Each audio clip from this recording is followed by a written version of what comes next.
You're listening to the Welcome to the Rebellion podcast.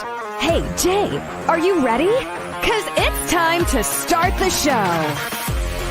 What is going on, everybody? Welcome to another podcast recording wherever you're listening from. I've got finally I got someone on that knows a little bit about video games. Just a little bit. But before we begin, we have to do the same. Say hello to the people that make this possible, all the people listening, everyone in the chat, and don't forget to check out 9lineapparel.com. Use code DRUNK3PO20 to save 20% on everything in the store. As you can see, I'm like overly rocking the Don't Tread on Me stuff. Overly rocking it today. So for no specific reason that it's a Monday and it came up in the laundry. Also, don't forget to go to geeksandgamers.com and check out everything over there. You never know. But before anything, please welcome my guest. Stuttering Craig is here. It's me. Look just like your profile picture, man. Same hat and everything. I know, same backgrounds and whole. The only difference is that I have the NBA Jam on. I usually have it off, but I always thought it was kind of interesting to have when people have like, you know, I know Jeremy has like his gameplay and stuff on in the background, and we used to do that as well. But it's like they're really fun to look at. But you can always tell when there's an edit, because the gameplay will just flippity flopper all over the place. So, anyways, thanks for having me. Appreciate it. How do I get that game? Oh man, like that. Before we started, everyone, I was like, does that NBA Jam work? Please tell me it works. Please tell me so. Oh man, he's like, I'm gonna turn it on for you, and I'm like, he's heating up. I just remember that we used to do that in school. Like when someone was doing good in like in English class, they're like, "Oh, Billy, you did good today." Like he's heating up. It's kind of funny.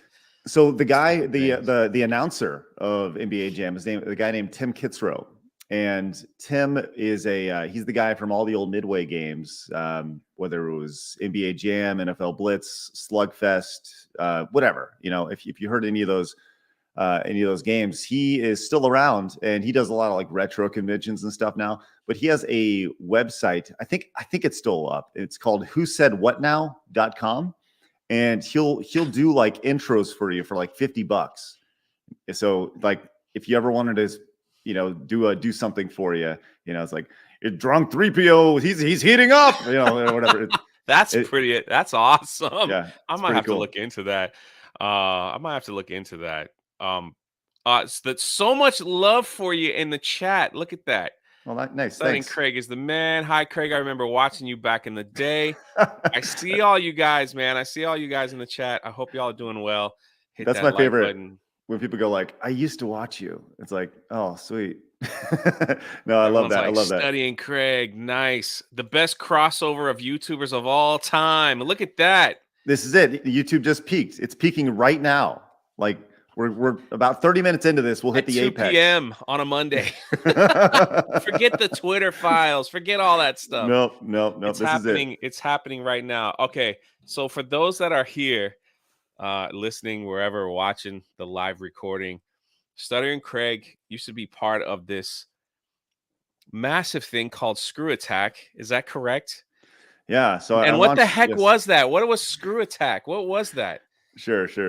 So a long time ago, before the internet was the giant cesspool of shit that it is today, I launched this website called Screw Attack, and Screw Attack was kind of the first like YouTube before YouTube was a thing. It was a place where gamers went to congregate, and where you found a lot of your favorite creators before YouTube was a YouTube at the time was a place where you found like cat videos and guys getting hit in the balls, right? That's like what it was.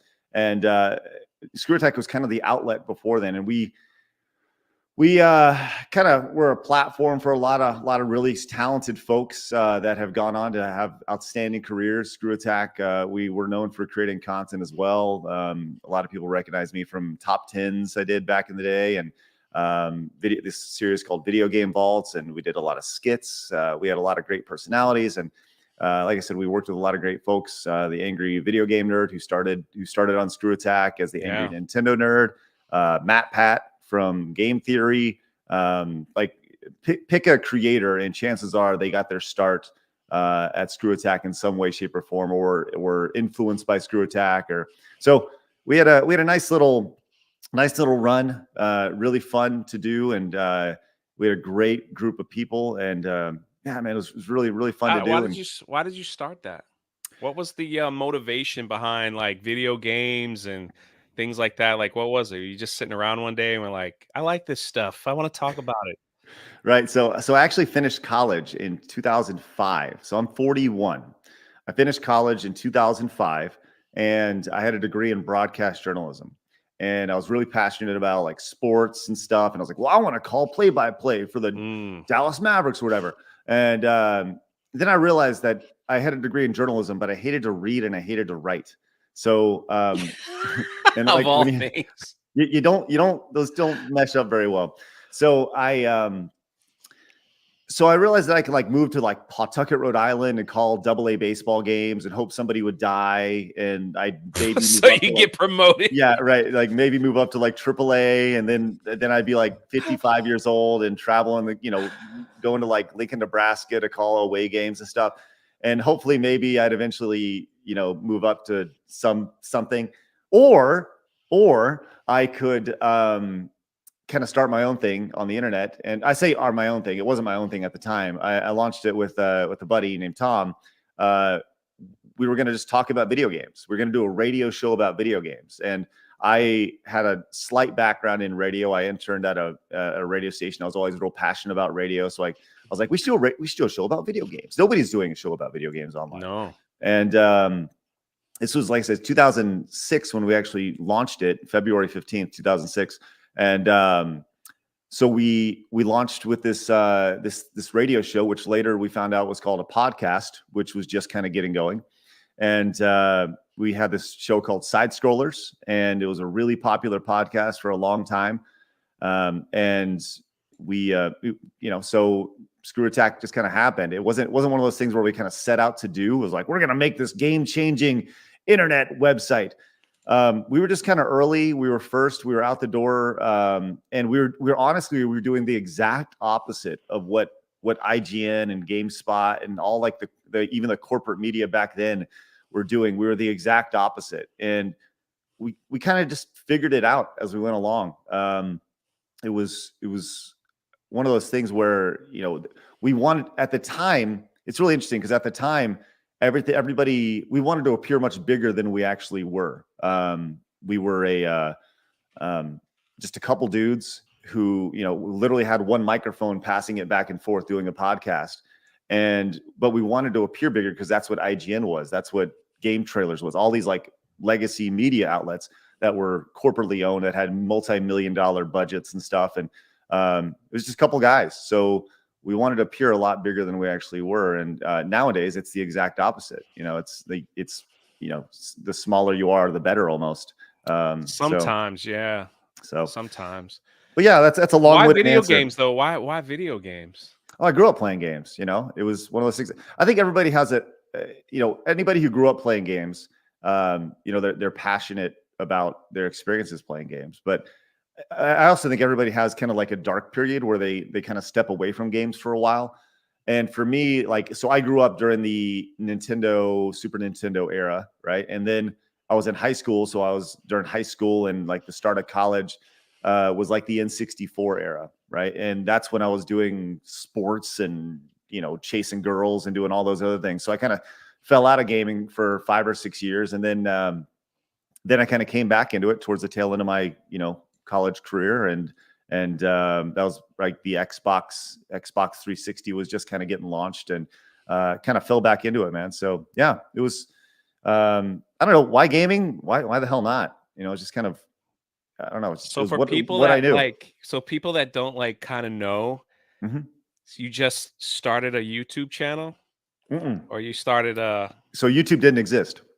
Like I said, YouTube was this place where YouTube at the time, like I said, was this place where you found cat videos. And so it was a website, screwattack.com. And we actually saw YouTube as kind of a competitor for for YouTube's first like 2 or 3 years before YouTube had like its partner program. and you could like make money on YouTube. YouTube was more or less a competitor. Now, obviously that didn't turn out very well for us, but but it was one of those things where it's like, did it turn out well for anybody? So yeah, we eventually started uploading on YouTube, I think in like 2010, maybe 11. I mean, it was pretty late to the YouTube game after YouTube kind of launched, because we, didn't really touch a whole lot. So yeah. But you did all this yourself though? That's what I'm saying. It's like, yeah, pretty much built the whole thing, and just for like I saw, like, walk me through like a day. Like, you sit down with your people, and you're just like, let's just do a radio type show about video games. We're gonna keep it an hour, 2 hours long. We're gonna record it. It's gonna be video. No, it's gonna be this. It's gonna be that. Like, what was your initial like? How are we gonna do this? Right. So to be clear, it wasn't just me. I had a group of really talented folks, right? And I was kind of the head of the snake, if you will, just kind of making the moves and kind of pushing everybody in the direction. But it started, the way Screw Attack started was, like I said, it was an audio podcast called Side Scrollers, and it was me and my buddy Tom, and we were talking about, it was the most entertaining. The tagline was the most entertaining 30 to 45 minutes of your video game week. So it was a really fast, quick show. I mean, you got to put yourself in the mindset of where the internet was in 2005, 2006, 2007, 2008. The internet was not like it was today, where everybody's on their phone and they're consumed all the time. So, the idea of a 30-minute show was ridiculous at the time. That was a very, very long piece of content, doing any sort of audio or video. But it started with audio, and eventually we got into making videos on screwattack.com. And that was mainly to separate us from pretty much everywhere else. At the time, this is going to sound insane considering we live in this world of Twitter that's constantly being updated, and everything's at your fingertips constantly all the time. But even like major websites didn't update every day. I can think back to, ESPN, IGN, and things like that, to where it may be a day or two between updates on the website, because, the internet wasn't what it was. So we started, our tagline was screwattack.com. Well, first it's not a porno site, because that was very confusing for a lot of people. But it was screwattack.com, something original every freaking day. And the idea was you could come to Screw Attack and you could watch something video game related every single day. And that was unheard of at the time. Yeah. The idea of making a video every day. And so much so that, once again, this is not like the fact that we're live streaming right now. Like, people don't understand how unbelievable, this is going to sound so old, man, how unbelievably easy it is to create content today. It's so unbelievably easy. Whereas back when we started, there was a lot of extra steps that went into the process of creating content. I mean, doing a 30-minute podcast, would take a half a day to produce. And now it's, you set up a couple of microphones, you're ready to go. And we were live in 30 seconds, so it's, so we started doing something original every day. And that's actually where the partnerships came along. That's where we got to know Angry Video Game Nerd and Awesome Video Games, and all these partners that we had back in the day. Was they would fill extra spots throughout the week. James would have Wednesdays, and this guy would have Sundays, and so forth and so on. So that's kind of how we grew. You were doing that while also working? No. So I worked weekends. But okay, so this was a big leap of faith. This was like, yeah. So I was, like I said, finished college, and I was working at this big hotel called the Gaylord Texan it's outside of Dallas. And I was working in a sports bar there, and that was like my weekend job. But I was really fortunate. I had parents who, I lived at my parents' house, and I'm 24 years old. I'm working on their counter. I was in a long-term relationship with a girl that I, for two years or so at the time. And to say like I didn't know how we were going to make money. I didn't know how we were going to make a living. It was all, we just kind of figured it out. And that, the way we started to make money, because, initially the idea is, well, we'll just drive people to our website and we'll make advertising money there. podcast sponsorships were not a thing. That come a decade later. And so the idea of that was obsolete. So the podcast was like working for free. But the way we started making money was we started selling our content to those big corporately owned websites that I was just telling you about. We sold our videos to IGN. We sold our videos to Game Trailers. We sold our videos to anybody who would give us $1. That is wild. Because we were doing things and we were saying things that they couldn't do. Yeah. Because once again, they were corporately backed. So our first big break was, the first company that offered us money for video was, there was a website called oneup.com, and OneUp was owned by Ziff Davis, which was like I guess it still is a pretty big media company. And they had a smaller website on site, like a smaller subdomain called gamevideos.com. And this guy, Mark McDonald, I'll always appreciate Mark. He gave us our first break, and I pitched him the idea of producing something. I didn't know what. I was like, hey, we'd love to make some videos for you. And he was like, sure. Well, what are you doing? I said, well, let me get back to you. And at that point, it was like, somebody didn't say no. So I was like, holy crap, how are we going to do this? So went in, had a phone call with Tom and his girlfriend, who like had no relationship to the company at all. And then we had another buddy, and I was like, what should we do? And so we talked about doing like a game show. And once again, we have zero video production background in between us, right? But we're talking about doing like a game show and whatever.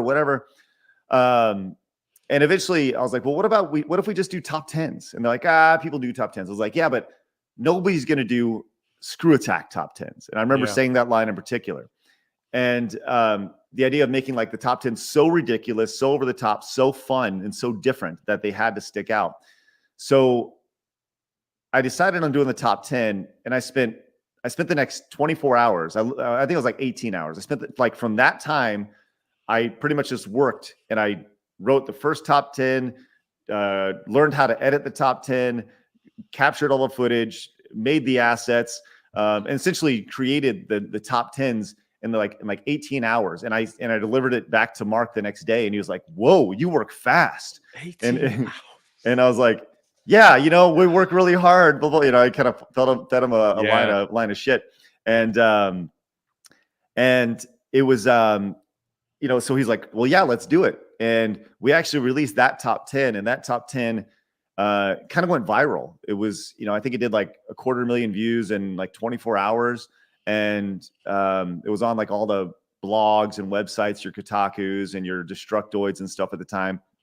And so it allowed us to do more. And previous to working with game videos, like I said, I've been denied by pretty much everybody in existence. And I talked to a company called Game Trailers, and they were like, no, we're not really interested right now. But they saw that video went viral from Game Videos, the video that we released, that we produced. And then all of a sudden we received an email back from Game Trailers, be like, hey, we saw that video. You have any interest in working together? And that's how our relationship with Game Trailers happened. And that's where probably 90% of the people who saw Screw Attack initially saw us on Game Trailers. And that was kind of our first opportunity to turn what we were doing into a living, which was really cool. How did you record the video game stuff back then? Like, how did you get footage for your videos? Yeah, so there was It might be a dumb question, but I'm like no, how the heck? Because now it's like, I just rip it, it's right there. Yep. So at the time, what you had to do was, once again, there's no HDMI at this point. Yeah. Right. So at the time, I had an iMac, or I had a MacBook Pro. That's what I had from college. I got a MacBook Pro. And I remember going to the Apple store and buying it was just a device that captured footage from like an AV out. You remember like your red and white, and yellow and white. Right. And you plug it in, and it would convert it from that into some sort of data for that would go from that device into, we just called it a capture device. And so we took the capture device, and it ran, and then it converted into, I captured it through Final Cut Pro. So I'd play the games, and it was, all like 4x3 and, tiny, 360p footage, some 144. And just kind of learned. I didn't know anything about aspect ratios or anything like that. And you can see like in the early footage, like it's just all over the place and gross and stretched and messy. And, but we learned, we just kind of figured it out. And that was kind of the mantra, like nowadays there's this playbook of how to make a living online, like, and we essentially wrote that playbook as we went along, the idea of, now it's launch a YouTube channel, develop an audience, sell merchandise, potentially get into live events, maybe do some sort of additional merchandise, do convention appearances. Like there's all these things that you can do to kind of make a living as a creator online. And, it's really, I don't know, it's been interesting to kind of see how that works. And some people have taken that playbook and blown it up and just, made their own playbook, they like, obviously like Mr. Beast and PewDiePie and all those guys. But yeah, we just kind of figured it out, how do we do this? And I mean, nobody at Screw Attack for the longest time, we had a really big reach. And if we had the same reach now, if Screw Attack existed today, that if it had the exact same reach it did back then, and it existed today, it'd be valued at a $500 million company. Oh, easy. Just because but it was not at the time a $500 million company. I tell you that much. So, yeah. But a boy can dream, can't he? Well, here's the thing that you brought up that I constantly press on people is we are living in a day and age today that there should be no excuse if you have a passion or a dream to do something, whether it's record videos, edit videos, write a book, right, whatever you want to create. The internet has made it very easy, and you could do it with almost hardly any money if you want to get started in any way to generate money. You can open up a t-shirt store, start putting graphics on it, and start selling shirts for nothing instantly. Like it doesn't cost you anything. You just sign up with like TeePublic and just start throwing your designs out there, and then like you said, it's up to you to market it. You grow your social media platform to get people to follow you and things like that. It's just sticking with it. The fact that the grind that you went through just to edit a video, and to get footage and everything, it's laughable today. In a sense of it is. I could do this. I could probably put together I'm not even an editor. I went to school for history, and it's like I could probably put together a video like with different clips, and it would take me an hour. Just right. Because everything is just so easy. I mean, even now you can write a book, put it on Amazon. It won't cost you anything, if you want to do it. But, now we pay editors and things like that to make sure everything looks the best that it can be. But we live in such a fascinating time where like even this podcast, like you said, we just StreamYards is free. You could turn it on. You could do all that stuff. So the first, go. Yeah, right. It's insane. And I think back to two shows we did very early on so we did a show called Hard News, and Hard News was the first daily gaming news show, video news show online, period. Like it was the first to do daily gaming news in a video format. We launched it in 2008. Right. And now there's a zillion, right? Like you think of Geeks and Gamers and, like the million, every quarter, and go down the list of all the channels that produce gaming news throughout the day on a day-to-day basis. Right. And Hard News was a show that was built to be like 2 to 3 minutes in length. And it was meant to be like the biggest 3 stories of the day. But the production around that show, it would take, to get a 2 to 3 minute episode out, it would take 5 to 6 hours. Right. And it would take, it was primarily destined, but we'd have a camera person. We'd have somebody holding up essentially a teleprompter on an iMac, so we could read the scripts. And nowadays you just kind of, you go in, you're ready to go. You got OBS pulled up and you're recording, and it's super easy. So there's that, which, Hard News was awesome. And then we did a show called Out of the Box, which was a live first reaction to, it was our first foray into live content. And I remember challenging challenging the guy, specifically Ben, who nowadays most people would know Ben as the voice of Wiz from Death Battle. And but Ben was like the little wonder kid. I plucked him out of high school. He was 15 or 16 when he started working for me, right? And I said, look, we want to do a live show. And I tasked him to figure out how to do it.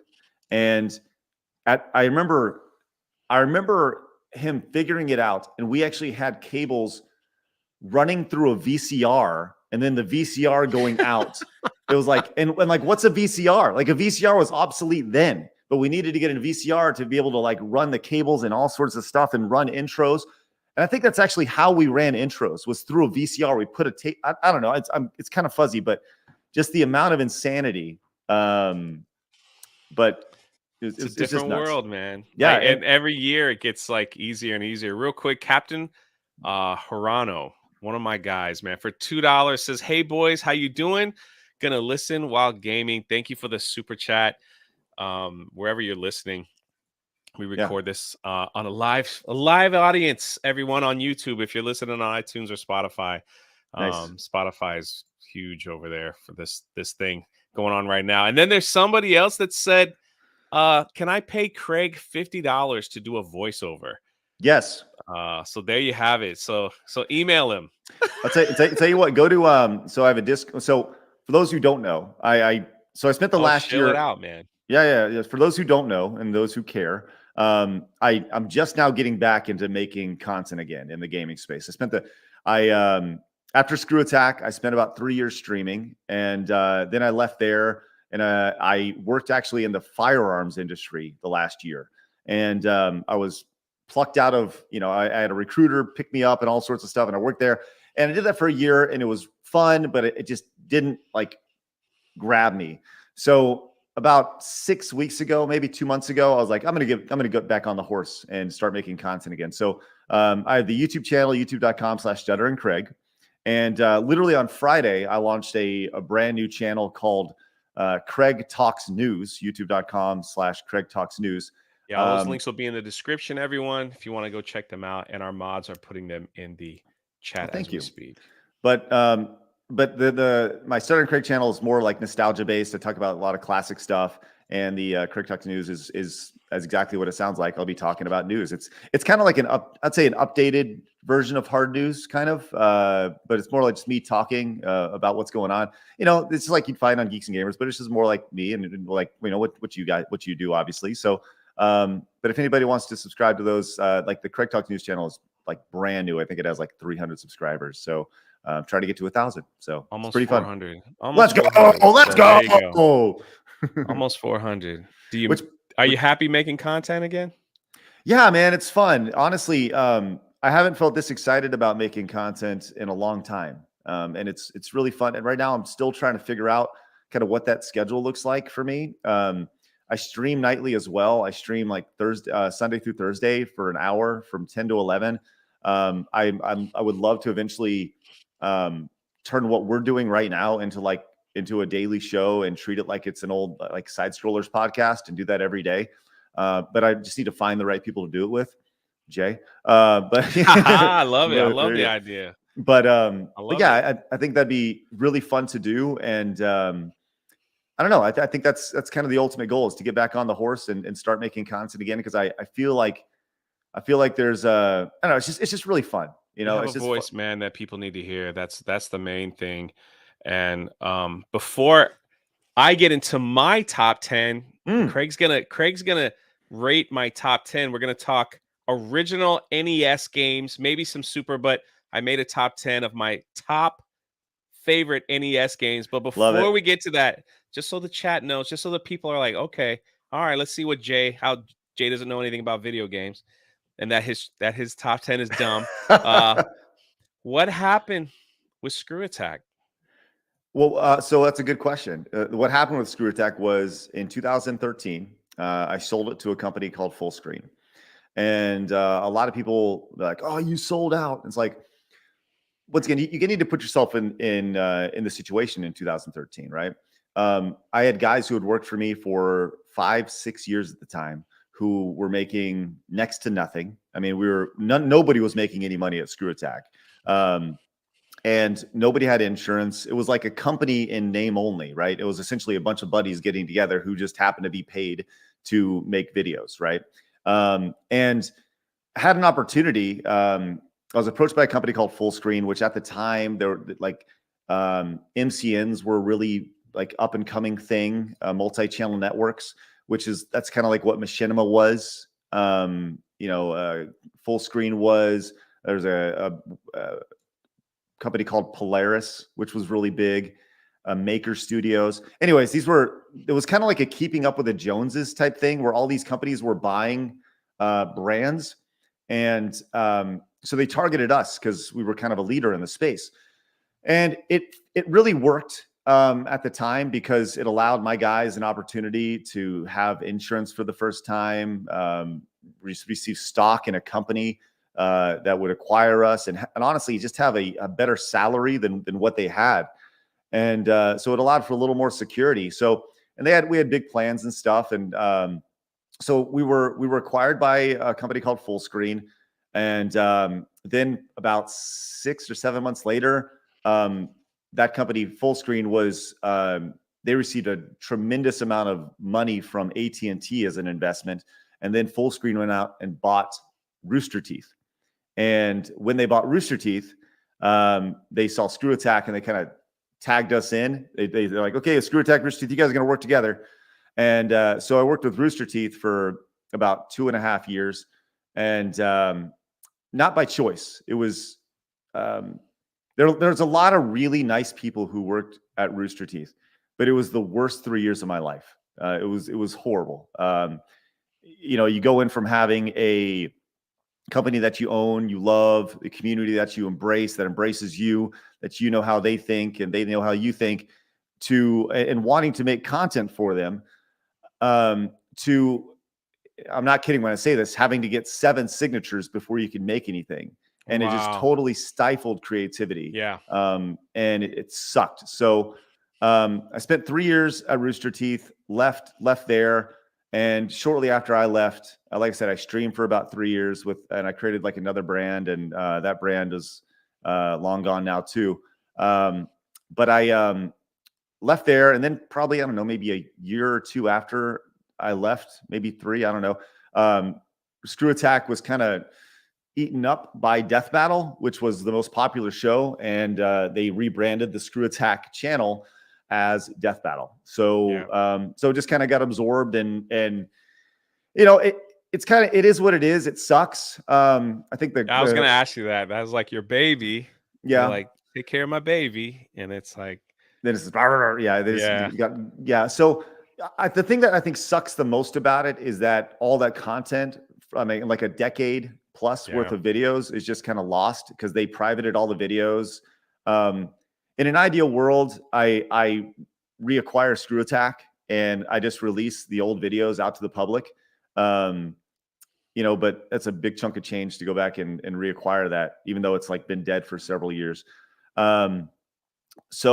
But I think that'd be like a dream scenario. Now I have zero, and I want to reiterate this, zero desire to relaunch Screw Attack in the vein of like G4 did. Because I think that G4, it was dead on arrival. Because when you're messing with people's memories about a brand, that's the last thing you'd want to do. So I would want to release all the videos in glorious like 144p and 360p, 480p, like all the standard definition. I wouldn't upscale shit.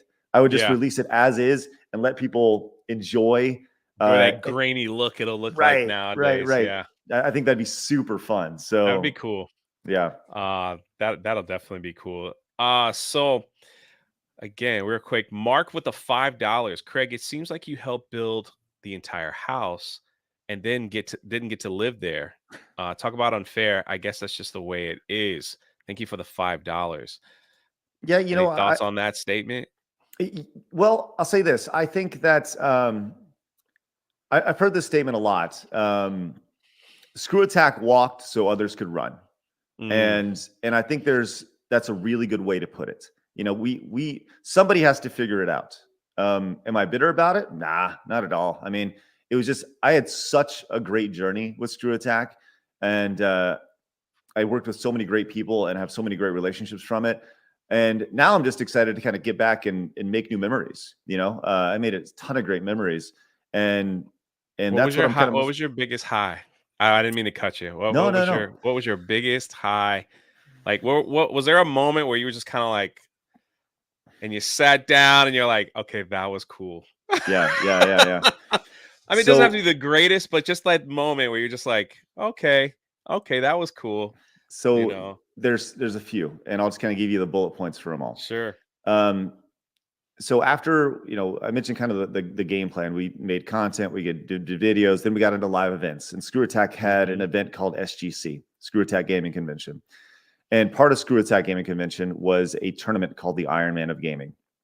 And it was this idea of finding who the best overall gamer was. Then they're playing games from all consoles, all genres, all eras. It was like a big decathlon of video games, right? And at the end of SGC every year, we would have the finals of the Iron Man of Gaming on the big grand stage with 3,000 people watching inside a giant ballroom, right? And every year it was my job. I kind of took it on myself to pick out the final game of the tournament. And the final game was always a mystery game. And we debuted several like really amazing games at SGC that were seen in public for the first time ever. Sonic the Hedgehog 4 was first played at SGC. Yeah. Killer Instinct, the re-release of it, was first played at SGC. The new DuckTales remastered was first seen there. I mean, and these are games that the developers were nice enough to allow us to use in our tournament for the first time. And so those were really awesome. And those were like really like when you hear the roar, if you were to like look on YouTube right now, if you look like SGC Sonic 4 reveal, it was awesome. Like goosebumps even thinking about it. This crowd just not knowing what's going to happen. I see the video. They just, oh my God. Electric, man. And so we do that. And I remember specifically, those were always like an immense high. Probably the most emotional moment was the final SGC we did on our own before Rooster Teeth came in. We had 15,000 people come to the last SGC, which was one of the biggest gaming events in America at the time. And we finished SGC. And at that point, people are coming to SGC and they didn't even know what Screw Attack was. It was just a place to go. It was a big event. And I remember finishing SGC, and everybody that was there, I think the big thing that really separated SGC from all the other events was like we were the ones running it. When you think of like a convention head, like I was I was like the guy making the decisions for SGC, which I think helped make it kind of what it was, right? Ben's running a camera, Jose's running a camera. Like, why are they running cameras? They shouldn't be running the camera. Yeah. So, but I think that was kind of what was fun. But I remember finishing SGC and the doors closed, and it was just a really emotional moment where we felt like we just accomplished something by bringing 15,000 people together. And I remember we were all just crying from emotion, like, because we were just emotionally exhausted and happy that we pulled this thing off. So that was really cool. So those are like the like really cool professional things. And the other, that's awesome, man. Probably the last and most important thing I'm most proud of was during the acquisition of Screw Attack. A big sticking point for me was making sure that everybody who worked for me received stock in full screen. And they eventually got paid out on that stock later on down the line. So, nice. So that was like, I wanted to make sure that everybody who worked for me got taken care of. Yeah. Question from Napoleon. I love the avatar for $5. Craig, have you worked with Spoonie One? What do you think of him? Love you, bro. God bless. Thank you, Napoleon, for your $5 super chat. And congrats on that conquest, Napoleon. Spoonie actually appeared as a guest at SGC, if I remember correctly. And oddly enough, I don't recall spending a whole lot of time with him. I would say we're acquaintances. We never had a chance to spend a whole lot of time together. I but I know he's like immensely talented. And from what I understand, he's actually like kind of making a comeback now. I think from what I understand, I saw a podcast where he was talking about stuff, but such like a super talented guy. I don't, like I said, don't know him really personally. But I know that he is obviously beloved in a major way. So, maybe I'll reach out to him and see if he ever wants to make something. So that'd be fun. Sounds awesome. All right. So what was the biggest low? Was it, did you already talk about that already? Or No. The biggest low, that's a great question. So there's a couple, and one of them came early on, when I had to fire. I mentioned Screw Attack started with me and Tom, and I had to fire Tom. And that was a really big low.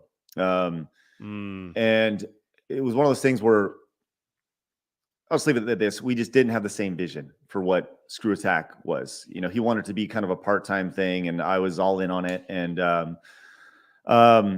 so ended up having to fire like my best friend for a decade. And if cancel culture existed then, like the Twitter mob would have came after me in a major way. And because I was destroyed, like the things that people say, people today, like I still get comments about it today.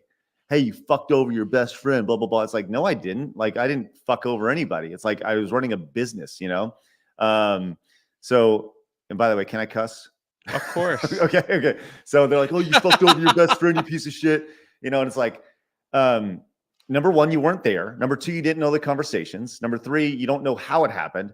And that was really, really hard. And anytime I had to let go of anybody was really, really hard. I had to fire 3 people the entire time of Screw Attack. Tom, unfortunately, I had to let go of Jose and Jared. And it was never easy to let anybody go. But, there's obviously blowback. And it was one of those things where people were upset. When you have a really public group of people, anytime somebody goes, it's a very divisive thing. Yeah. And the reality is that type of thing happens every day in business. People get fired, people get hired. But when you're a small group, and this is, it's a tale as old as time. You've seen it hundreds of times, thousands of times since it happened to me. And you saw it times before me, where there's a disagreement, somebody goes a certain way. You saw it with Game Grumps. You saw that, like pick any brand online, and there's been some sort of split at some point. But the thing about that in particular was people were, and some people still are, like really mad, and some they people don't let that stuff go, man. They really don't, and the reality is that like Tom and I haven't talked to Tom in years. Like he has a family, I have a family. They've never met each other. Like we're entirely different people. People are like, you should go back and hang out with Tom. It's like, dude, like we're in our 40s. Like the last time we talked to each other was in our 20s. Like come on, so yeah, I'd say that was probably the lowest low, and I got it out of the way early. That was at a very, but it was a very early point in Screw Attack's existence. But it was a very critical point in Screw Attack existence, because had Screw Attack gone on the way it was going, it wouldn't have lasted another 6 months. I mean, there's no way. Yeah, I agree. There's always growing pains, man. And sometimes those growing pains hurt. And almost anything that you do. And I tell people this too. It's like that's the whole thing for this podcast. Like, welcome to the rebellion is learn to rebel against your fears, against things that are holding you back, and just go after it. Like whatever you're doing, it's not easy at times. And yes, are you going to leave people behind? Yes, it just happens in life. That's just life. But able to constantly stay focused on what you want to do and rebel against. Well, I don't want to hurt anybody's feelings. Well, they said I wouldn't be successful. Well, I'm too old. I'm too young. I'm too this. I'm too that. I don't. It's like no, rebel against that stuff that's going on in your mind and get it done. And I want to give a huge shout out to Rumble. We had over 500 people in Rumble, and they featured us on their front page. Hell So yeah. big shout out over there to Rumble. We still have Like close right to now? 200. Yeah. Really? Close. Yeah. Cool. Close to 200 people over there. Pretty awesome.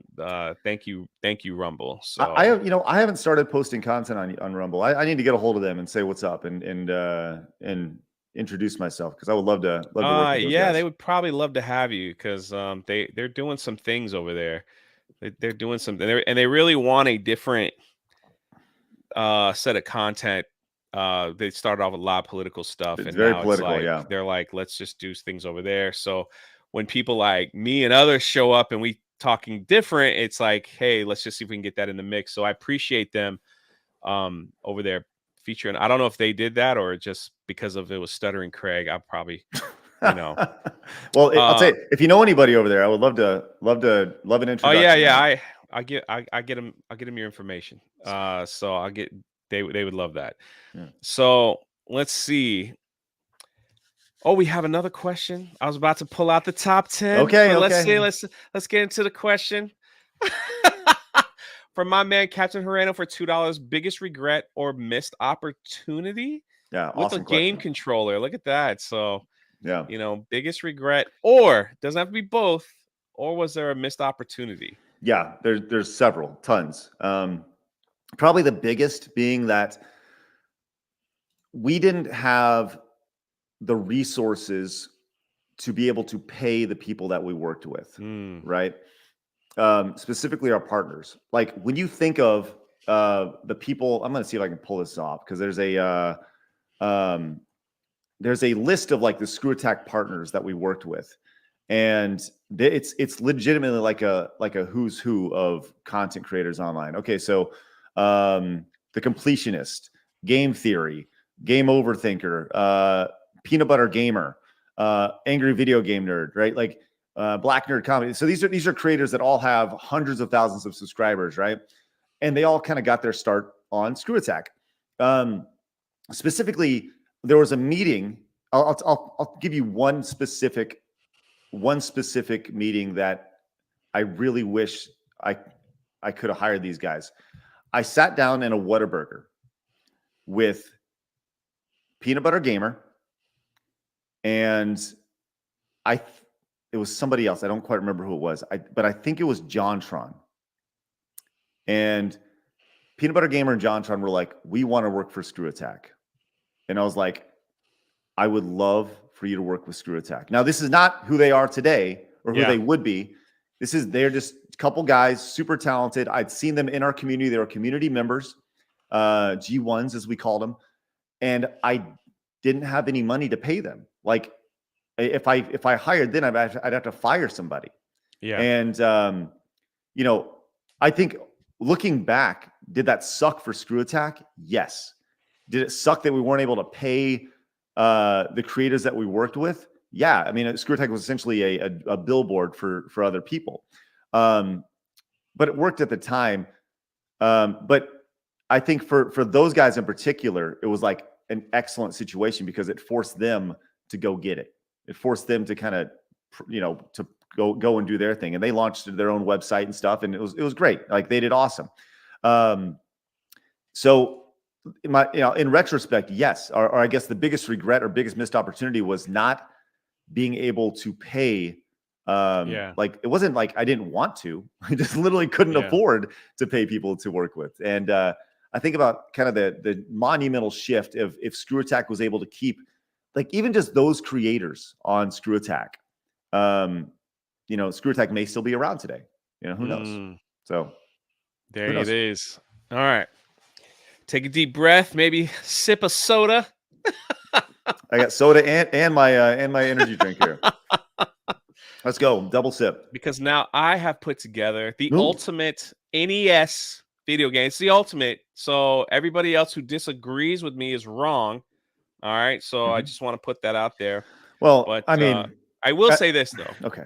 Before you continue, if you have a different one and you're listening, put it in the comment section below. I'm curious to see what everybody's list is. What were you gonna say, Craig? Well, It's NES now. Sometimes people bleed in the Super in there. Got to remember, it's the old giant cartridges you had to blow on, to make them work. I don't understand how you could potentially bleed Super Nintendo into NES if you know anything about what you're doing. It's one has Nintendo and the other has Super in front of it. I mean, it's I'm just saying when they pick games, people are idiots. Now I'll say this though, you may look. The reality is that you may think that your list is right, Jay, but I am the true authority on all lists. I have been for 15, 16 years, right? I will remain to be, and I will be the ultimate decider of if your list is truly valid or not. And this is why I brought you here. This is why I went high and low, to the toppest of the mountains to the lowest of the sea, to get Stuttering Craig on here to rate the list. Yep, here we go. Give it to me. Look at everyone in the chat's already posting a couple of their games. I see. I'm listening. All right, number 10. The Legend of Zelda. No. Before you even get it out. Wrong. Wait. Okay. Look, they're saying Craig is the bar, man. They're like, they got it. So number 10. Okay. You have Legend of Zelda at number 10? Yeah. Why? Like, that's the thing. You throw out like numbers, and you got to be able to justify. All right. So the first Legend of Zelda was I got confused because you had to figure out the routine. It was like the same square that went around, and then you figured out the routine, and then yeah, exactly. So I wasn't down. I was like, I gotta go, man. I gotta go. Legends of Zelda. So that was it. So, but you figured it out eventually, right? Did you get the sword and everything? How I figured it out was good for you. I had to get the magazine and read where they say up, left, up, right, up, like all that stuff. So have you eventually beat it? Did you beat? Oh yeah, I had to. One summer, man, it was like the whole thing. Okay. It was me and my brother. We did all these things together. When I got like confused, he came in. Number 9 is Duck Hunt. It's the first game with a gun, man. Everybody loved Duck Motherfucker. You put Duck Hunt in front of Zelda? Yeah. Are you kidding me? Dude, everybody wanted to be a gangster, man. Like, so we had the guns. It was like, it's like, how fast can you get that little bird? Like, and it was like, Duck Hunt was it, man. Everybody came over to play Duck Hunt. They just wanted to shoot stuff. It was like, I mean, Duck Hunt was cool, but it was better than Zelda. All right, so like when you're poor and you finally get an NES, you get Duck Hunt. So you just put hours into that game before you could like go buy another game. That's how it is. Did you find? Did you find that? Did you find the Duck Hunt dog annoying before it became cool to make him be annoying? I didn't. I loved it all. I love the spaceships. I love like getting real close to the TV screen and just fast as you can pull the trigger. Did you play Hogan's Alley? Maybe. Do you know Hogan's Alley? Hogan's Alley was like a shooting range type game where you shoot the gun as well. I didn't play that. Yeah, you shoot bad guys in it. It couldn't be made today. It'd be too problematic. Backyard. For 10 says Craig schooling Jay on retro games. Let's go. Thank you for the $10. Oh my goodness. All right. Good to see you back here, Tardis. Thank you for the $10. People are saying, I knew people would get mad. All right, here we go. Well, did you at least play? You said everybody wanted to play Duck Hunt. Did you at least know that the second player controlled the ducks? No, we didn't find that out till later. Did not know that till later on, that you could control it with the controller. Oh my! When you found that out, we were like, "Call the gang back, man! Let's play again." Listen, right. Duck Hunt is a game too that you can't play today unless you have the original. Like now, you gotta have a CRT TV. Yeah, you can get the Switch, and you could play some of the old games and stuff like that. But Duck Hunt is like it's gone, man. You have to get like the old big TV. And all that stuff and put it together. And then we play so much, like the gun would be all messed up. You had to go get another gun. Then they sold you can go to like alternative stores and get like the alternative guns that were you get like the third party shit ones. That's awesome. Yeah. All right. So number 8. Okay. Excite Bike. Okay. All right. Excite Bike was fun because, like, again, like, you gotta remember, me and my brother, like, it would just be a Okay. constant battle, So games Did like that were important. did you make your own courses on Excite Bike? Because that had an edit feature for the first time. We That was a did, pretty big we deal. did. Yeah. I loved Excite Bike a lot. That was a lot of fun. Okay. Okay. I don't know if it's number 8, but Uh, all right. all right, number 7, Castlevania original. Okay. All right. All right. Listen. Listen. There's so much good. By the way, I'm writing these down. Just so you know, I'm writing them down as you give them to me because I'm trying to justify these. All right, it's no problem. I'm going to hold off on my judgment on these All right. because I don't know what's ahead of them. But when you at this point, right? This is like falling into a giant Scrooge McDuck vault, right? You're gonna find some gold in there somewhere, right? So at this point, I mean, you could piss yourself and you'd be just fine. I mean, so, you could argue Castlevania 2, 3. I like them all. I just kind of put I loved Castlevania. I put Castlevania number 7. Number 6. No. All right, I'm doing the first one because the first one was always loved, man. Take a step back. Take a step back. Take a step back. You can't. All right, Castlevania 1. I'm keeping that. No. Stop. You can't say you can include Castlevania 2 in there. You can't include Castlevania 2 in there. It's a totally different type of game. It's true. There's like Castlevania 1 and Castlevania 3, then Castlevania 2 That's gets like Zelda too. Like Zelda 2 was I loved the second Zelda. See, Jabez knows. Yeah. Laughing at you for Castlevania 2.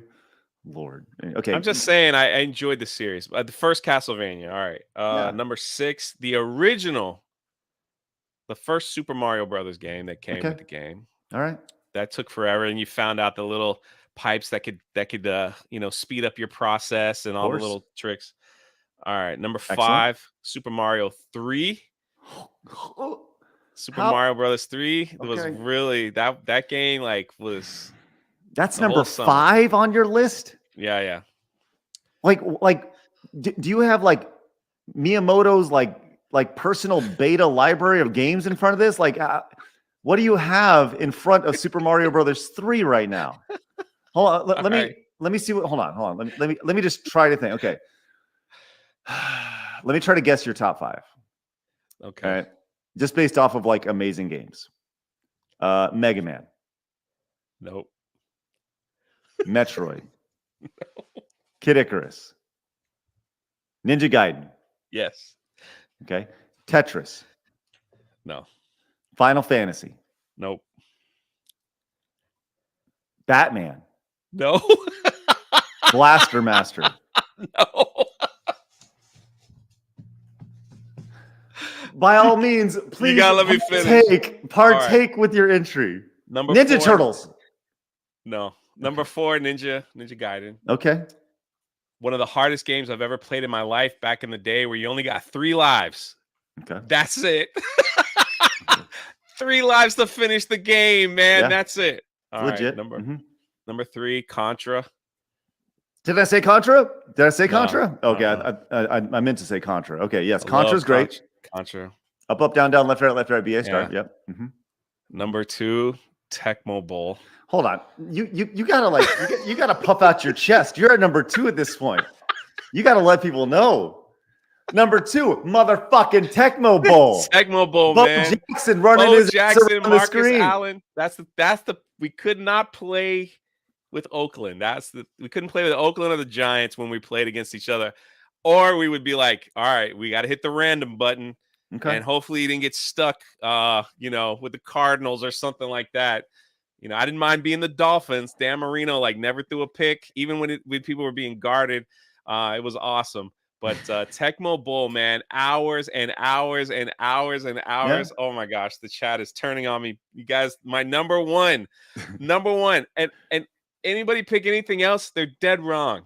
I mean, dead wrong. Number 1 is Mike Tyson's Punch Out. All right. I love Punch Out, dude. I was the only kid in the neighborhood that could beat Mike Tyson. Kids would come over to my home and we would have they're watching me do this, man. They're watching me, right? And I'd get to Mike Tyson and it's he would beat me 20 out of, I'd beat him once out of every 20 times, but still we would finally get there. And it's that one time you beat him, you go to school the next day and everyone's like, he beat Mike Tyson, everyone. He figured out. And it's just Mike Tyson's Punch Out. Do you know my personal history of Mike Tyson's Punch Out? Are No. you aware of this? No, and I see super chats. I'm gonna read them real quick. Well, I can't beat it today, though. I can't beat Mike Tyson. I try, but let's hear your personal history. So, speaking of SGC and the convention, at one point, I scheduled something just called 007-373-5963. That is the code to get to Mike Tyson in Mike Tyson's Punch Out. For those of you who don't know, that is Say that one more time. 007-373-5963. That is the code to get to Mike Tyson and Mike Tyson's Punch Out.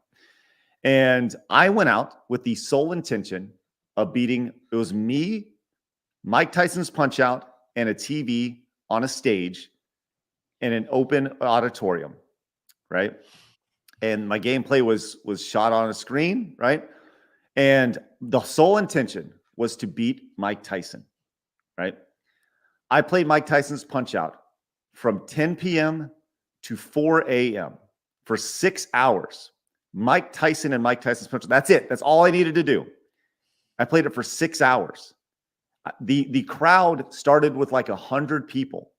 And at 4 o'clock in the morning, there's like 700 people in this room watching me try to beat Mike Tyson's Punch Out, to the point to where at 4 a.m., we just call it a night. Call it a night. But then, like, over the next year, it becomes this thing of lore to where the next SGC, I schedule it again in the middle of the night. I play for 2 hours in front of a room of 1,000 people, chanting my name, chanting every time Mike Tyson gets knocked down. 1, 2, 3. Everyone's chanting, going crazy. Eventually, in the most bizarre of all circumstances, after like 2.5 hours of playing, I beat Mike Tyson via a TKO. A TKO, which is something that doesn't happen. A technical knockout. Oh, no, it was through a decision. I'm sorry. I beat him through a decision, which is like doesn't happen. I made it all 3 rounds, and I literally get picked up and carried around the convention center on people's shoulders as they're like chanting. It was amazing. Amazing. So anyways, I have a long history with Mike Tyson's Punch Out. Long history. I hate Mike Tyson's Punch Out, but I can now beat Mike Tyson. Every once in a while, people will ask me to beat Mike Tyson's Punch Out. I actually have the copy of Mike Tyson's Punch Out from that event, and it was amazing. Yes, as Nick says, just like Rudy. It was just like Rudy. See, I think that would be your highest moment ever. It was pretty good. That's the problem today. It's like you play Punch Out. Mike Tyson's not allowed to be in the game anymore. You got to get the old ones that still exist.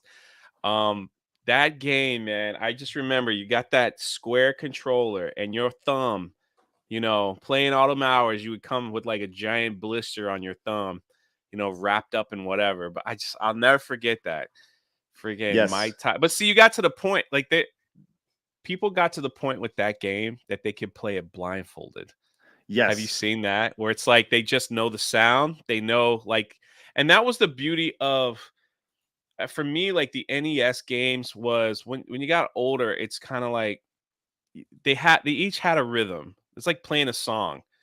And if you figured out the rhythm of the game, it just came the game started to come real easy as far as like NES game. And in my opinion, and so Mike Tyson too was kind of like you figure out when to blink, when he's going to do it. And it just got onto a rhythm. And pretty soon you're just talking to your friends while you're beating, King Hippo and all that stuff like that. Like it's no big deal. Can you watch video on your podcast? Or do you do that? I can. So I'm sending you a link in the private chat. All right. This is that finale. This is at SGC 2015. This is the year that I actually knocked him out. This is the following year. This is the 3rd time I did it because I needed to go back for redemption. I did this one actually pretty quick, but you can just kind of see the reaction to this when it happens. This was in front of people. Like you can see how into this people were. This was really, really fun. At this point, I had been knocked down by Mike Tyson 79 times, and I knocked him down 4 times. And I was, Should I start it at any particular? I sent you. There should be a time code in what I sent you. I think if you click the link, it should pull directly up at 8:35. So at the 8:35 mark in the video. So, yeah. I messed it up, so we'll go 8 minutes 35 seconds. Yeah, right, we'll give it a little bit more. Sure. A little bit more juice there. Let me Sure. make it big. All right, here we go. You had to play on that big screen, man. Yep. Well, no, see, you notice I'm playing at the screen it's being projected up on. Oh, I see. Oh, you got knocked out. so go in and just reset it. This is the supercut here. You got him. Well, this is just the first knockout. I got lucky with the second knockout. Look at that. Crowd's into it.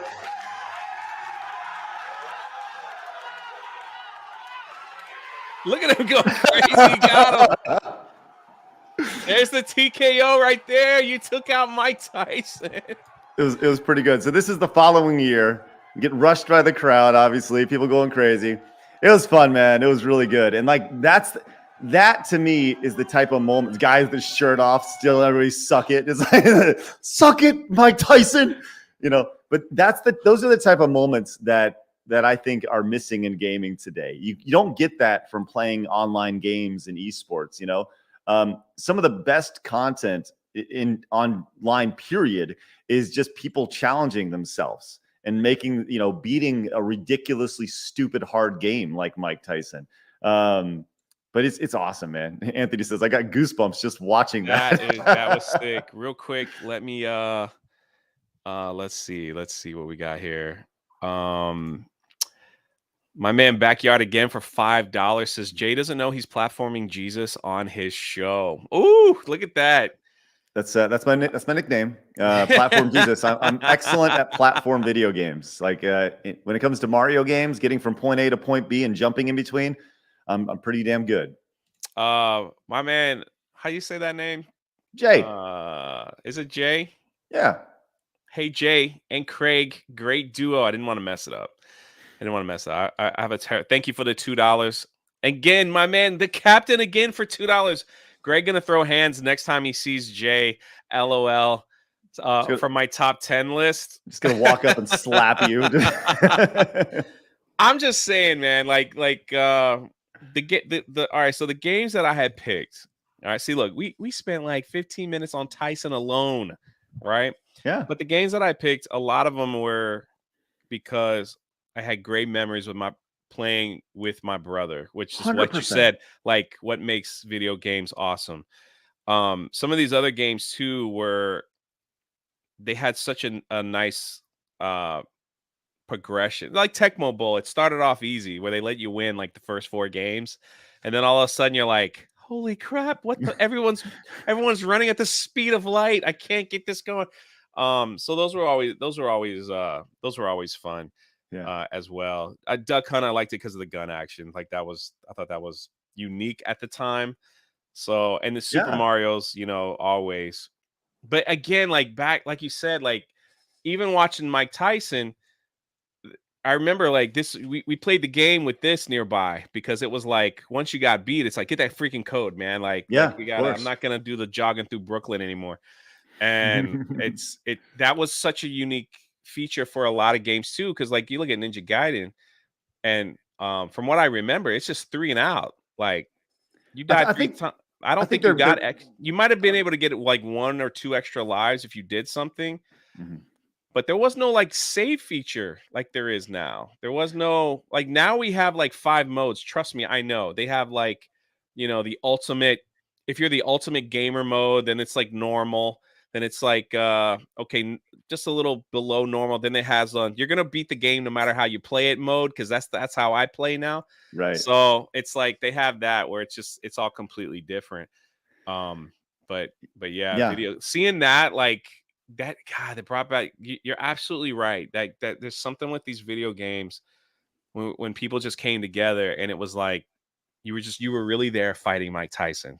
and you were the underdog, and you couldn't do it, and all of a sudden it was like, okay, there's a chance he could do this, and it was such a different experience. So the first year I did it, I came out in like a full Little Mac pink jumpsuit, and wore that the entire time. And I remember being on stage and just being so defeated, and I was sweaty and exhausted because you're on stage and everyone's watching you, and all you want to do is you just want to like do it. And the thing, it's just that's why you schedule at the end of the night, because you don't know how long it's going to go. And it was great, man. So Super fun. So here's some fun questions, and people in the chat, I'd love to see your answer as well. Before the console, some of the young people might not know this, but we had to put money in the machine if we wanted to play the games. So was there a particular game that, like, if you had $50 of quarters? Who had $50 worth of quarters? I know. I just throwing that out there. We usually had 4 quarters, and we had to. But you had $50 of quarters, and it was like, okay, I'm gonna dump all this into this one game, or maybe 2. Like, who's getting your money? I'll go. I'll tell you what. I'll tell you what I spent a ton of money on was that when they got the 4-game Gauntlet. Because I thought that was cool, because I could play with my friends. It's like Valkyrie's about to die. Right. Dragon's Lair was like the needs health. Right. The first cartoon-like game. I love Dragon's Lair. I don't know what it was. It just was like such a cool, different thing to see. So that, and the Ninja Turtles game where you could play all 4, that had all my money all the time. Right. So that's just me. Well, so any beat 'em up of that era was pretty fun to play. I mean, beat 'em ups were designed. Beat 'em ups were designed to take your money, right? Back in the day, obviously. These youngins in the chat. Unfortunately, I missed that. I wasn't born yet. But that's why you have us to tell you about it, right? Yeah. And so for me, the game that took most of my money, and I say took, I use that endearingly because I feel like I gained something from it, but that was Street Fighter 2, like Street Fighter 2 Championship Edition in particular. I had there was a video store up where I lived, a local video store, and they had a arcade Street Fighter 2, specifically Champions Edition. And I would go up there, and that's how I learned to play Street Fighter. And for me, I think the beautiful thing about arcade games in particular, and I mentioned this several times in the past, but arcade games in particular, they are a great unifier in video games.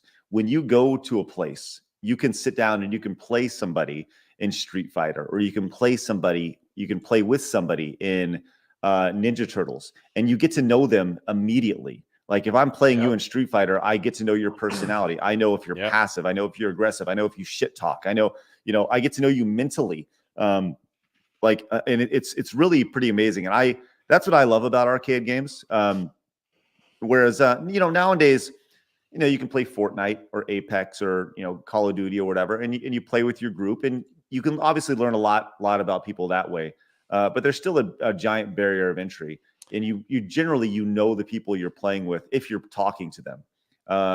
So it's interesting. Yeah, dude, it just was so, but still, it's just so different. Like Steve says here, I'd mow yards for arcade money.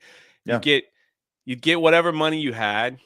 You'd go to the arcade, and then you'd eat like crappy pizza, after you were done. Some of these games on this list were fantastic. Somebody said Terminator 2 with the dual. Yeah, that took a lot of my money as well. I remember that. Man, The Simpsons. That was another good one as well. Yeah, especially if you got near the end and you're pumping quarters in, you're like, I got 3 quarters left and we're almost done. And sometimes people would be like, I got you, brother. I got you, man. Finish this game. I want to see the ending. I want to finish this game. It was so cool when that happened. People would show up. No, this is on me. All right. And they would be like, I remember this guy, we were playing Gauntlet, and we were getting close, like, to the end. This guy put in another $1 for me. He goes, well, if you get to this far, my name goes on the initials. You had to leave, because I usually leave JAY, right? Instead of, like, your initials of your name. Yep. But, I would like, all right, you put $1 and I'll leave your initials if we get so high. But that was like such a beautiful thing. Look at this. We have the founder of Geeks and Gamers giving $1. Nice. Putting $1 on the arcade machine up here, just popping it up there. I got next.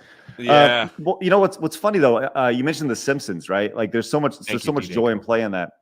I just started a weekend series on Saturday mornings called Saturday Morning Video Games. That's what it's called. So that's like the intro. Where I do like a long play of like a classic game, and I just did The Simpsons this past Saturday. It was like episode 1 of this.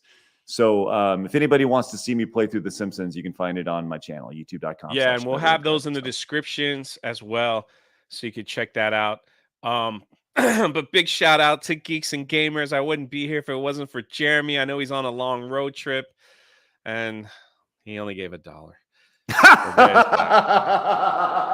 After I plug Geeks and Gamers at the beginning of all these podcasts. Real quick, a Rumble rant over on Rumble. It's been awesome to be featured on the front page over there. That's pretty awesome. Still have way over 100 people watching. Nice. From What You Paying? Is I say that right? It says thanks for streaming to Rumble for a $5 Rumble rant. We also got Christopher Arcella for $2. His arcades at Showbiz Plaza. Glorious memories. Absolutely, Chris. Absolutely. Wait, Showbiz Plaza? Yeah. Showbiz Pizza, where a kid can be a kid. Showbiz. Oh, my bad. I'm like reading 2 things twice. Look at that. He had to even correct me on my super chat. That's how it is. Mr. Tickle Trunk for $2 since a super sticker with a little, I think that's a fox with hearts. So thank you for that. Yeah, my bad, Chris. Showbiz Pizza. Chris, we had a place where because I grew up in Washington, D.C. Mm-hmm. We had a place called Time Out, and it was in the mall, and yet they sold slushies and pizza slices that were probably kill you if you ate it today, and like pretzels. Right. I think there's some simple joy to that, like the idea of going to the arcade and hearing the sounds of the arcade and the smells. Oh man, the lights, everything, and then the lineups for the good games. I don't like to insult my guests, or I don't like people in the chat insulting my guests. Oh, insult away. Yeah, but this guy right here, D-Day Cobra, says he's going to destroy Craig in Mario Kart this Sunday. I apologize for his rudeness. He only gave $1. I shouldn't have even highlighted the message. I agree. I don't even know who that guy is. It's ridiculous. So, no, I'll say this. They just want to talk trash, man. That's fine. I'm a giant big trash bag. They want to dunk on me. I'm going to play Mario Kart 8 Deluxe on Sunday night with you guys next week, or this coming week, which is very exciting. I have not played the game in probably 2 years. But with that said, I look forward to just dunking all over. Apparently Jeremy's pretty good. Is he good? He had a rough night last night, and I even won, which is a rarity. And so when I'm winning at Mario Kart, it's a rough day for the CEO of Geeks and Gamers. So so he's been a little rusty lately. I don't know if he'll recover. But, it's one of those things where everybody has their one game, right? Everybody has their game that they're good at. And that's fine. You can have your cute little Mario Kart game. That's fine. I'll take the rest of the million games that I play, and you can have Mario Kart. Does that sound good? That's what I always say to Jeremy. I was like, you can have your Mario Kart. See, he's crying in the chat again. He said, I had the most wins overall. I had the most wins overall, guys. Wait a second. Jeremy's really good, actually. I know. The Mystery 809 for $2 is Time Crisis 2. It's a goodie. If you like shooting things, it's fun. Man, we would always like play whatever, and then we take a break and go to the basketball. Put $1 in the basketball game. Yeah, to kind of like stretch it out a little bit. Yeah, dude. There's a game called Rage in the Cage. And the idea was if you scored a high enough score, you would actually win a basketball. I thought that was the coolest thing in the world. Yes. Yeah. You'd have to score like 100 points. It was like next to impossible.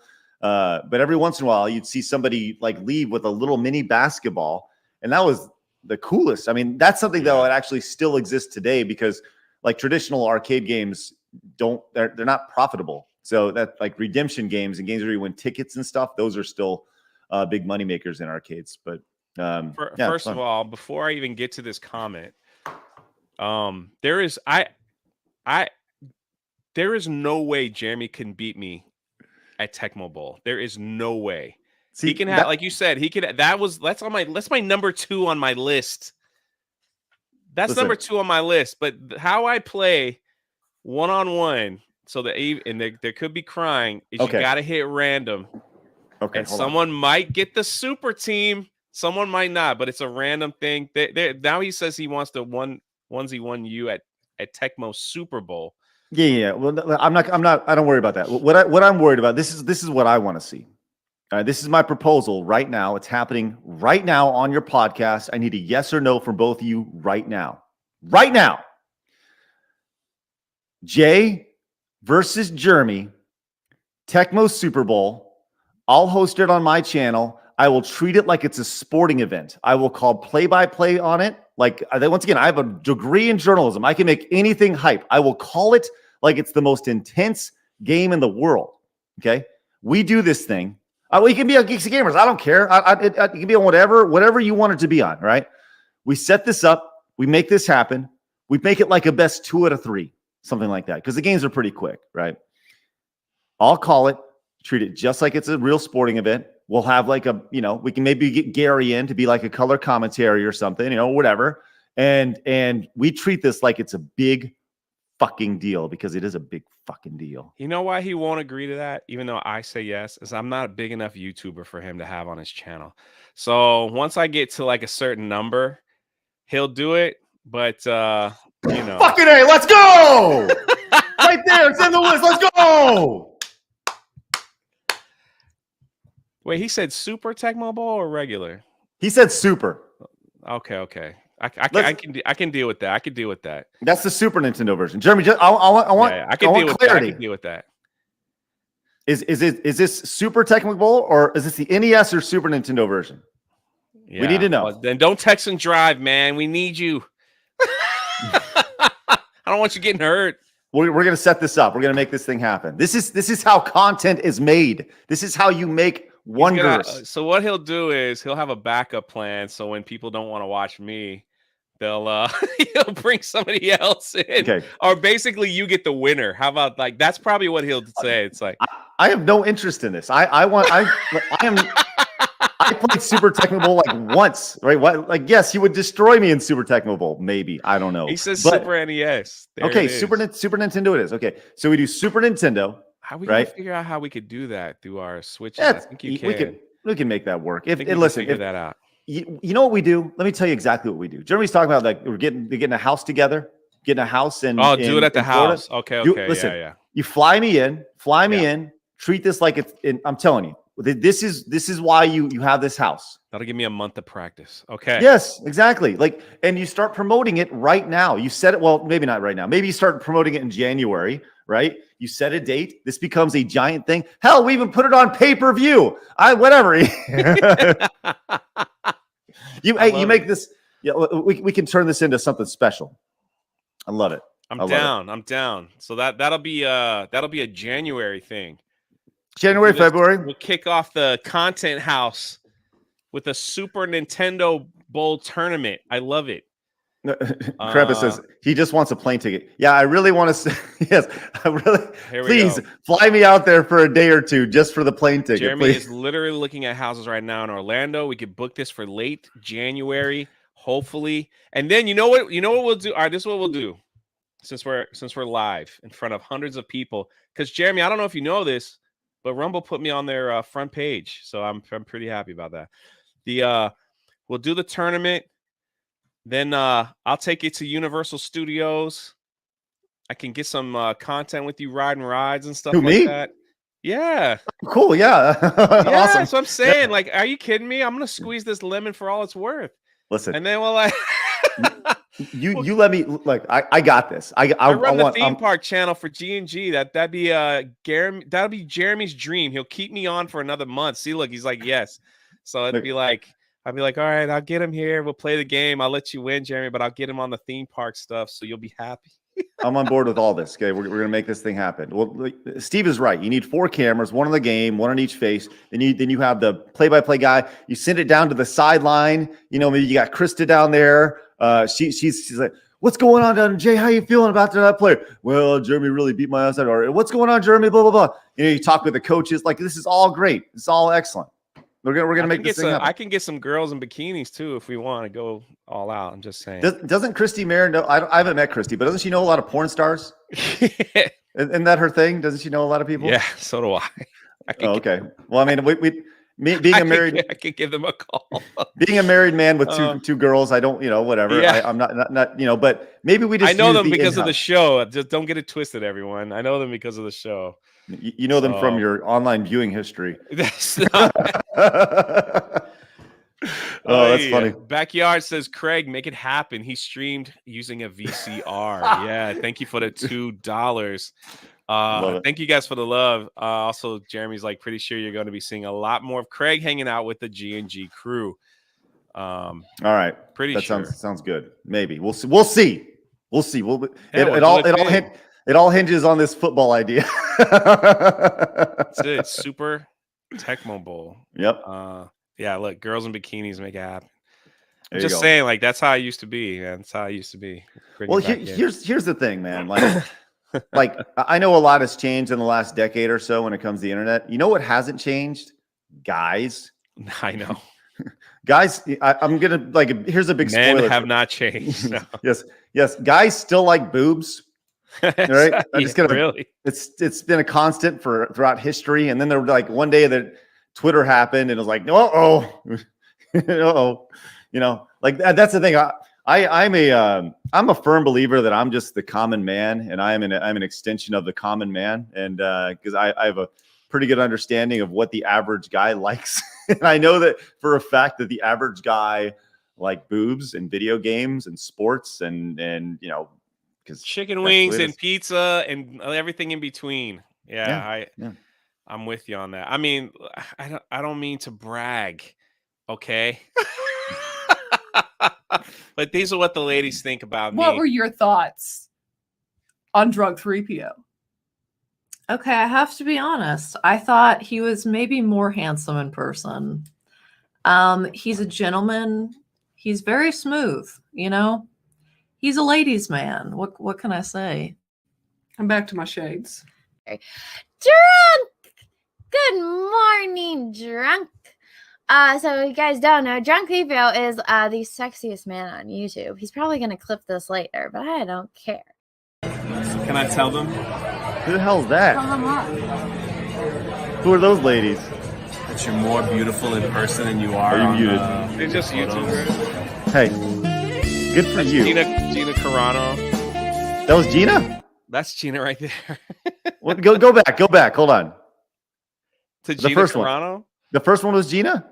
Oh, no. These are the Force of Light girls. Yeah, so who's Force of Light? They're YouTubers. What were your thoughts on Drug 3PO? Okay, all right. I'm not familiar with them. I need to know because that's good for you. The second one was Anna, that Star Wars girl, and then, okay, and that's all. Okay, brag, and that's all. Hey, everyone gets so mad when I play that stuff, but I love it.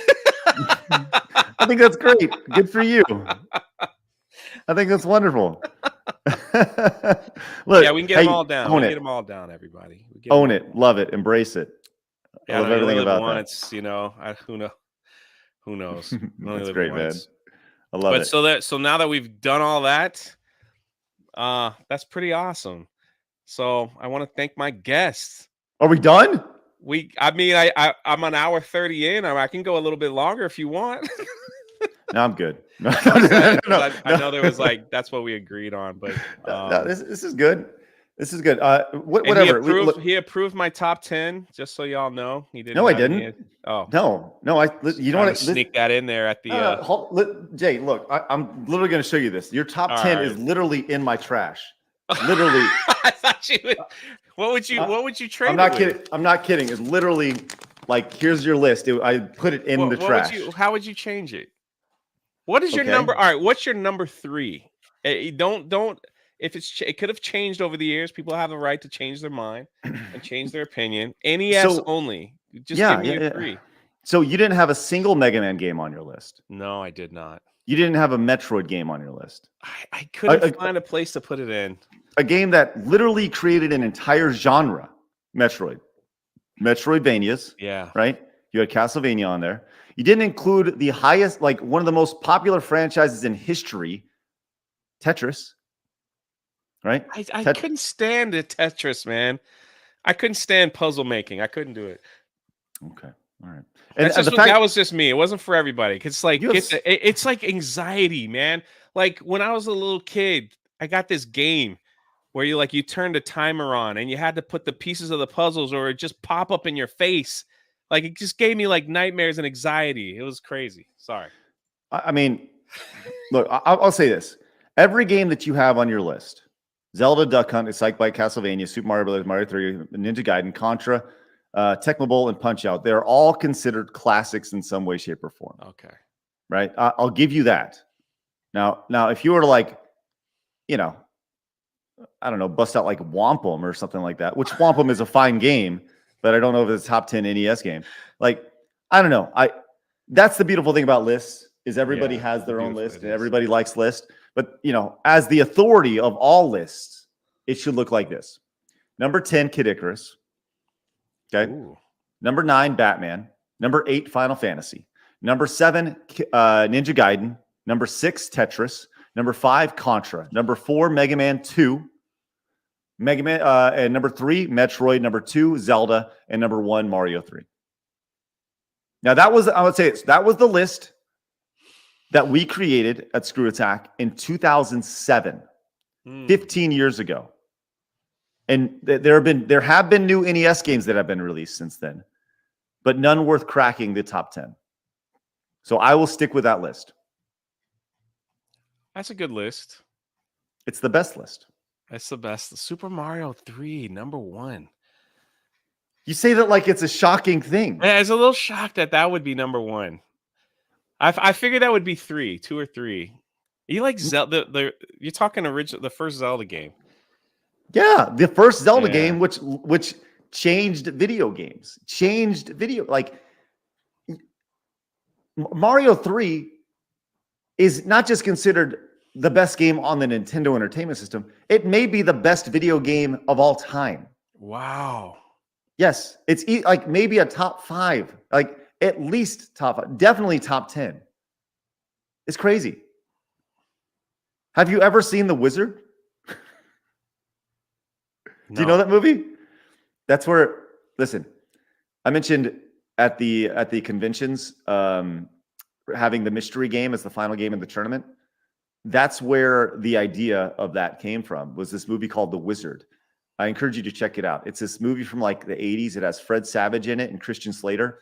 And they take their like kind of autistic brother who's like really good at video games to the video game world championship, oddly enough, at Universal Studios in California, in LA. And that is the first time the United States saw Super Mario Brothers 3 because it was the final game of the competition. If you ever get a chance to see that scene, just look up Super Mario Brothers 3, The Wizard. I'm gonna have to watch now because my chat is giving me crap. So I will. Oh, yeah. I will watch that film. As Chris pointed out, the Power Glove. Yes, the Power Glove was in it. That's the first time you saw the Power Glove. Lucas, the bad guy in the movie, he's the bad guy video game guy. He plays the rad racer with the Power Glove, and he gets done, and he goes, "Have you ever seen the meme of the Power Glove? It's so bad." Yeah. Like that's where it came from. Did you have one? I did have a Power Glove. Yes, I did. Never I mean, why would you not have a Power Glove? You know, like I don't know. I never saw I never saw the. Nah, what I did have though, what changed the way I played Nintendo was the updated controllers that had like the turbo button already Oh on. yeah, the NES Max. Yeah, so when like you would play like the Olympics, Yeah. and you could just outrun, just hold the button and just outrun instead of Yep.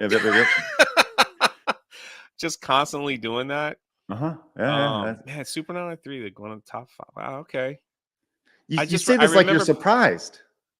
Did you find it like kind of like when they went from Super Mario Brothers to Super Mario Brothers 2, and you were like, what? Yeah, absolutely. When they had to like pull up the rat. Is that right? Because I don't remember playing that game too much. Is that like they had to pull up the radishes and stuff? Yeah. Yeah. It was such a so. This is a topic for an entirely separate show. Yeah. But we can go on about. So there are several points of video game growth when you look at the video game history, specifically from the Nintendo on to today, that you look at and you say there were some growth pains there. And between Mario 1 and Mario 3, there was growth pains, but you saw that with Castlevania 2, you saw that with Zelda 2, where they didn't know what the games were at that time. So they took chances. Now, with Mario 2 in particular, they knew what Mario was, right? But there's the whole story of Doki Doki Panic and all that stuff, and changing the Japanese game for the American audience, whatever. But you saw a lot of sequels on the Nintendo that were totally different games than what they were the first game. And I think that's kind of, it was the developers trying to figure things out, and maybe the game didn't sell as well as the first game. So for the third game, they just went back to the original formula on it. So anyways, it was that for me is, I don't know, that there's so much there. And then the other I call this video game puberty, which was like the N64 era where everything had to be 3D when it didn't need to be 3D, and it looks all shitty and polygony and stuff. That was like video game puberty, where video games are trying to figure out where they're at and stuff. So anyways, that's it. I liked Zelda 2, man. It was fine. I really like Zelda 2. Once you get that down attack, like you're good to go, man. You could win the whole game. Let me get some of these super chats. And again, thank you so much for your time. Hell yeah. Let's see. We got Robert, my man Robert for 2. Be blessed. You both, Jay and Craig. Jay's top 10 is bad. I mean, to each their own, right? Backyard TARDIS has been very generous today. I appreciate your generosity, man. It says Forza Light are a cool podcast, Craig. Part of the same podcast network as me, the Red 5 Network. Yeah, a great group of podcasts over there at the Red 5 Network. Cool. Couldn't agree more. Yeah, Forza Light, Michelle and Natalie, the two girls I showed you, they're great friends of mine. They're good people. I would love to meet them. Love to meet them. Good people. Backyard TARDIS for $2. Don't forget DuckTales. Great one. Again, Backyard TARDIS again for 10. Says last one for me, but would love to see Craig visit the Salty Nerd podcast next. That's how I initially found Jay, as Drunk came to cover the Temple of Doom. I'm sure Craig would love to visit other people's podcasts. So tell Salty Nerd podcast to reach out, even though they talk more movies. But I'm sure it'll work out. I can talk movies. Thank you for being generous for the 10. You play piano, Jay? Yeah, I used to teach piano too. I used to teach piano to kids that couldn't afford it for years. So over the summer. So now I just play when I have nothing else to do at this point. But yeah, good stuff. But Stuttering Craig, thank you so much for joining us on the Welcome to Rebellion podcast. Yeah, man, this is fun. His links, I'm sure I'll have him back because we could talk video, video games till the cows come home. But I try to keep it in a specific area because we're gonna talk a lot, because here's the thing: we're gonna set up the big thing with the big Super Tecmo Bowl matchup between you and Jeremy. Yeah, we're gonna make that happen. Jeremy wants to do like a retro gaming podcast style thing. I think that'd be pretty fun. We do that on my channel, and obviously, like I said, I'm looking for podcast host right now. I want to bring back an old show. So, but yeah, if anybody is available, please, if you want to see more of me, you can go over to youtube.com/stutteringcraig and my new channel where I talk news. It's called Craig Talks News. That's it. Very simple. Please head over there and subscribe. I'm 12 subscribers away from 400 on Craig Talks News. And it will be in the descriptions wherever you're listening to this or watching this podcast. So check out the descriptions for everything, all things Stuttering Craig, and take care of that as soon as the podcast is over. So you're going to see a lot more. So maybe next time we'll do We'll do PlayStation. Maybe I'll move up to PlayStation games. Go from there. So we covered the quarter games, we covered NES. So next time we'll go up and we'll do some PlayStation. So I will subscribe. Thank you, mods, for dropping all those links in the chat, and we'll catch you next time. So Craig, just hang out just for a quick second. Thanks, everybody. Gonna play this awesome outro.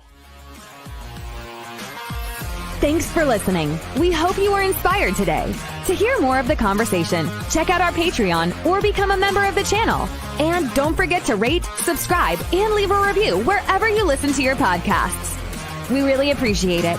We'll catch you in the next episode.